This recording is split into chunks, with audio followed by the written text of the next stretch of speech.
કાચી કેરીની સિઝન પૂરી થયા પહેલાં એકવાર ચોક્કસથી ટ્રાય કરવા જેવા એકદમ સોફ્ટ અને ટેસ્ટી દૂધી અને કાચી કેરીના થેપલા હજુ સુધી ક્યારેય ટ્રાય ના કર્યા હોય તો મારી આ રેસીપી જરૂરથી ટ્રાય કરો. ગુજરાતીની ઓળખ જેના વિના અધૂરી છે એવા થેપલા દરેકના ઘરે બનતા હોય છે. દૂધી કાચી કેરીના થેપલા બનાવવા માટે દૂધી અને કાચી કેરીનો ઉપયોગ કર્યો છે.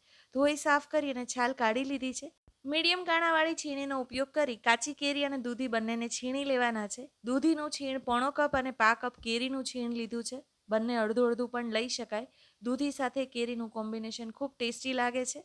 હવે એક બાઉલમાં 1.5 કપ ઘઉંનો લોટ એડ કરવાનો છે અને એક મોટી ચમચી ચણાનો લોટ એડ કરીશું. નોર્મલ થેપલામાં આપણે ચણાના લોટનો ઉપયોગ નથી કરતા.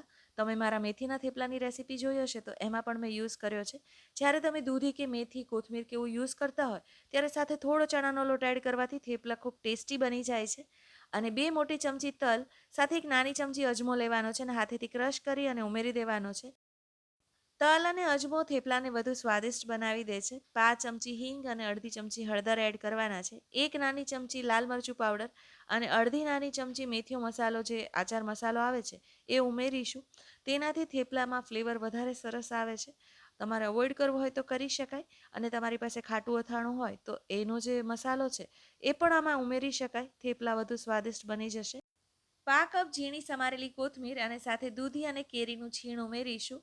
અત્યારે આપણે 1.5 કપ લોટની સામે 1 કપ જેટલું છીણ લીધું છે જેનાથી થેપલા વધુ સોફ્ટ અને ટેસ્ટી બનતા હોય છે. સ્વાદ અનુસાર મીઠું અને 3 થી 4 ચમચી જેટલું તેલ ઉમેરવાનું છે. ત્યારબાદ અડધો કપ મોળું દહીં એડ કરીશું. આ થેપલાનો લોટ આપણે દહીંથી જ બાંધવાનો છે. દૂધી અને કેરીમાંથી જે પાણી છૂટશે એમાંથી પણ તમારી કણક બંધાઈ જશે, માટે તમારે પાણી એડ કરવાની જરૂરત નથી. ખાલી બધું હાથેથી સારી રીતે મિક્સ કરવાનું છે. જરૂર લાગે તો એકાદ ચમચી દહીં વધારે એડ કરી શકાય.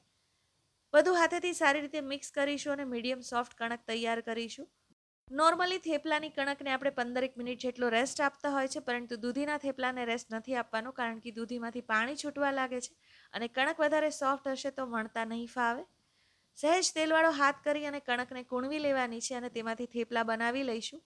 થેપલાની કણક વધુ પડતી સોફ્ટ ના થઈ જાય તે વાતનું ધ્યાન રાખવાનું છે. મીડિયમ સાઇઝનું લુવા કરી અટામણની મદદથી થેપલાને વણી લેવાનું છે. હું થેપલાની થિકનેસ છે મીડિયમ રાખતી હોઉં છું. તમારે એકદમ પાતળા કરવા હોય તો પણ કરી શકાય. થેપલા બનાવતી વખતે કણક બાંધવામાં અને શેકતી વખતે ખાસ ધ્યાન રાખવાનું હોય છે, નહીં તો થેપલા છે તે ચવડ બની જતા હોય છે. આ થેપલાની કિનારી અનઇવન રહેતી હોય છે, માટે હાથેથી સરખી કરતી જવાની છે અને થેપલાને વણી લેવાનું છે. વણ્યા પછી તમે જોઈ શકો છો કે અટામણનું પ્રમાણ એકદમ ઓછું છે. તમારી કણક સોફ્ટ હોય તો અટામણ વધારે જોઈએ અને શેકાયા પછી તેનો સ્વાદ થેપલામાં સારો નહીં આવે, માટે અટામણ છે તે પણ એકદમ માપથી લેવાનું હોય છે. થેપલાને વણી લીધા પછી તેને ગરમ તવા પર શેકવા માટે રાખી દઈશું. થેપલાને હંમેશા મધ્યમથી તેજ આંચ પર શેકવાનું હોય છે કે જેનાથી તે સોફ્ટ રહેતું હોય છે. ગુલાબી રંગની ભાત પડે પછી થેપલાની સાઈડ ચેન્જ કરી લેવાની છે અને બંને બાજુ તેલ લગાવી થેપલાને શેકી લેવાનું છે. થેપલાને શેકતી વખતે વધારે દબાવીને શેકવાથી પણ થેપલું ચવડ બની જાય છે, તો આ વાતનું ધ્યાન રાખવાનું છે. આવી રીતે બધા થેપલાને વણી અને શેકી લેવાના છે. આ થેપલા 2 દિવસ સુધી સ્ટોર કરી અને રાખી શકાય છે. જોઈને જ ખાવાનું મન થઈ જાય તેવા એકદમ સોફ્ટ અને ટેસ્ટી દૂધી અને કાચી કેરીના થેપલા સર્વ કરવા માટે તૈયાર છે. છુંદા સાથેનું ક્લાસિક કોમ્બિનેશન તો સરસ લાગે છે. એકલા પણ એટલા ટેસ્ટી લાગે છે અને ચા કોફી સાથે સર્વ થઈ શકે તેવા છે. દહીં અને શાક સાથે પણ સર્વ કરી શકાય તેવા છે. મારા આ થેપલાની રેસીપી જરૂરથી ટ્રાય કરો અને મને કમેન્ટ્સમાં જણાવો કે તમને મારી રેસીપી કેવી લાગી.